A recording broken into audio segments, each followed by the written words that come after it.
Sabe, muitas organizações, clubes, grupos, todos eles têm seus hinos, né? Mas poucos são tão cheios de significado quanto a ode de encerramento maçônica. Por trás de uma melodia que parece simples, existem várias camadas de simbolismo. Então, que tal a gente mergulhar fundo e decifrar o que essas palavras realmente significam?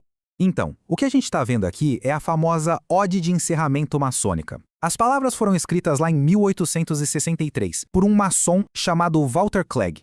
E o que à primeira vista parece só uma canção de despedida, bom, na verdade é um resumo super denso dos valores e crenças da maçonaria. Olha, a função mais óbvia, claro, é sinalizar o fim de uma reunião, o momento de encerrar os trabalhos. Só que a linguagem usada ali vai muito, mas muito além disso, servindo a um propósito bem maior para os membros. Ok, vamos começar pelo primeiro verso. É aqui que a gente já começa a ter uma ideia de como a coisa funciona, com instruções que são tanto práticas quanto simbólicas para os maçons no final das atividades. Então essas palavras aqui, elas são a chave para a gente entender essa transição do trabalho para o descanso. E não só no sentido literal, viu? Tem o simbólico também. Vamos quebrar isso em partes. Bom, essa primeira parte é bem direta, né? O dia está acabando. Aquelas sombras compridas no fim da tarde é um sinal universal de que, olha, a hora de trabalhar já deu. E aí, logo em seguida, a letra continua essa ideia, aconselhando diretamente que é hora de parar o trabalho maçônico e buscar o descanso, a confraternização. É um sinal claro de que a parte formal da reunião chegou ao fim. Agora, é aqui que a coisa fica fascinante. Repousar os ritos no peito fiel é uma instrução super clara.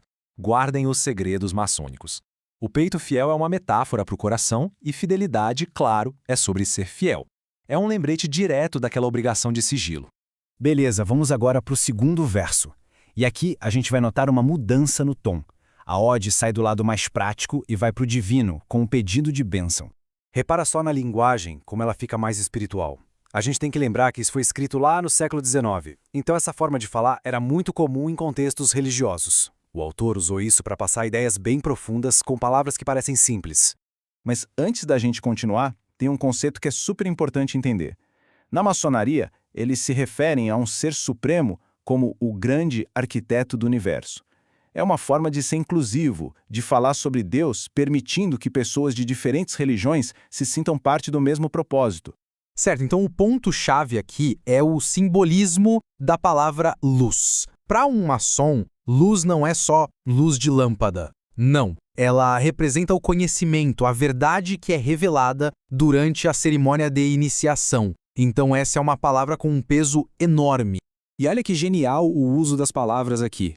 Quando ele usa constrói, não é só um pedido de ajuda divina. Ele está também reforçando a identidade de todo mundo ali como maçons, que são, por definição, construtores. É como se fosse um pedido para o grande arquiteto ajudá-los a se construírem, a se edificarem como pessoas.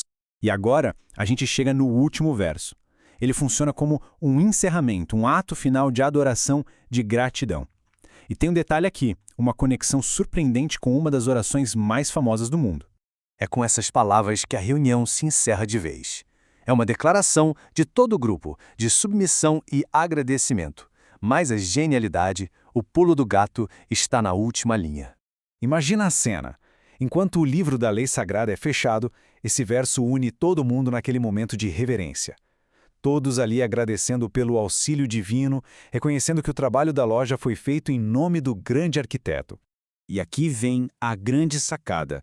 A linha final da ode, ela é praticamente um espelho daquela parte que conclui a oração do Pai Nosso. Pois teu é o reino, o poder e a glória, vira, eterno poder e glória sejam teus. É uma maneira muito inteligente de conectar o ritual maçônico com uma tradição espiritual que quase todo mundo conhece. Então, o que a gente tira de tudo isso? Esse hino, que parece tão curtinho, cantado no final de toda a reunião, é muito mais do que só uma musiquinha de despedida. Pensa bem, em só 3 versos, a ode consegue resumir os pilares da experiência maçônica. Tem a disciplina do trabalho, o dever do sigilo, a fé em um poder maior, a identidade como construtores e, claro, a virtude da gratidão. É um resumo perfeito de toda a jornada. E tudo isso nos leva a uma reflexão final, né?